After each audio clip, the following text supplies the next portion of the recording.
सभी वामा सखियों का हार्दिक अभिनंदन। मैं अपनी लघु कथा इच्छा मृत्यु लेकर प्रस्तुत हूँ।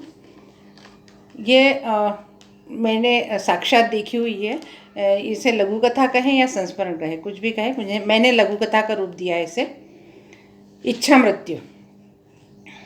15 जनवरी की सुबह 9:30 बजे मीनू भाभी का फ़ोन आया।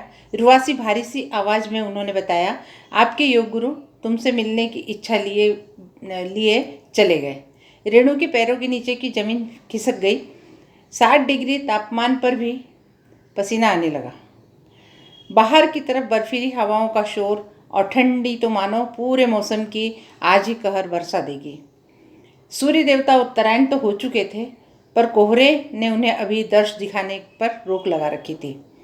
अभी महीने भर पहले ही मिलकर आई थी। उनका जन्मदिन जो था, पहनने को इनर और च्यवनप्राश भेंट किया था। गुरुजी बोले, अब इनका क्या काम है बेटा? क्यों नहीं, रेणु ने कहा। अरे अब तो हम सूर्य के उत्तरायण होने का रास्ता देख रहे हैं, बस। निराशा भरे और जीवन से मन भर गया हो, ऐसे शब्दों में गुरुजी ने कहा।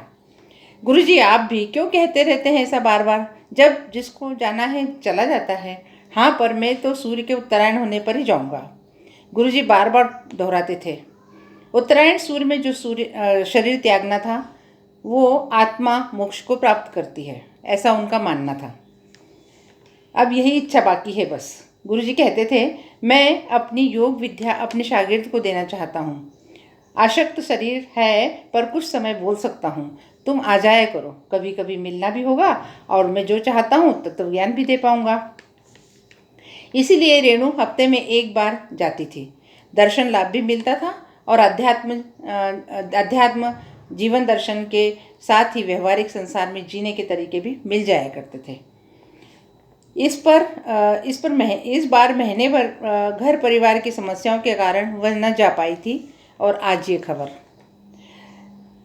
98 वर्ष की उम्र में कृशकाय शरीर पर 5 किलोमीटर घूमने की शक्ति और 2 घंटे योग साधना में शरीर को इतना तपा लिया था कि सर्दी और गर्मी का भी असर उनको नहीं होता था।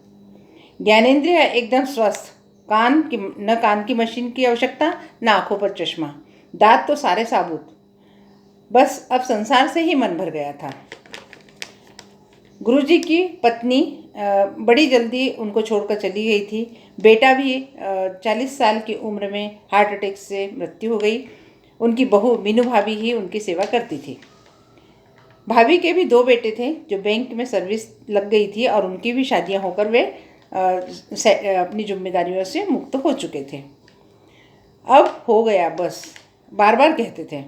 रेणु उनके घर पहुंची तो अंदर प्रवेश करते ही मन को शांत करने वाला सन्नाटा महसूस किया। पृथ्वी पर शरीर योग गुरु का लेटा हुआ, शरीर से एक प्रकार की सुगंध का विस्तार वातावरण को निर्मुक्त बना रहा था। चेहरा और शरीर से मानो तेज टपक रहा था। चेहरे की चमक से अपार शांति और संतुष्टि के साथ आत्मा का विग्रह हुआ ऐसा जान पड़ता था।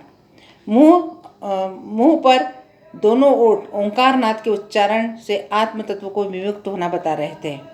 60 साल की योग साधना से अपने आप को स्थित प्रज्ञ बना लिया था। देह विमुक्ति भी उत्तरायण की इच्छा थी, उसी का वर्णन भी किया। रेणु अपने आप को भाग्यशाली समझ रही थी कि उसे ऐसे योग गुरु का सानिध्य मिला जिन्होंने योग की बारीकियां सिखाई जो कहीं भी दुर्लभ है। महाभारत के भीष्म भी योग गुरु से कमतर ही होंगे, जिन्होंने संसारिक होने के बाद भी अपनी योगाग्नि से अपने आप को ऐसे तपा लिया था कि ईश्वर को भी इच्छा मृत्यु देने के लिए विवश होना पड़ा। धन्यवाद।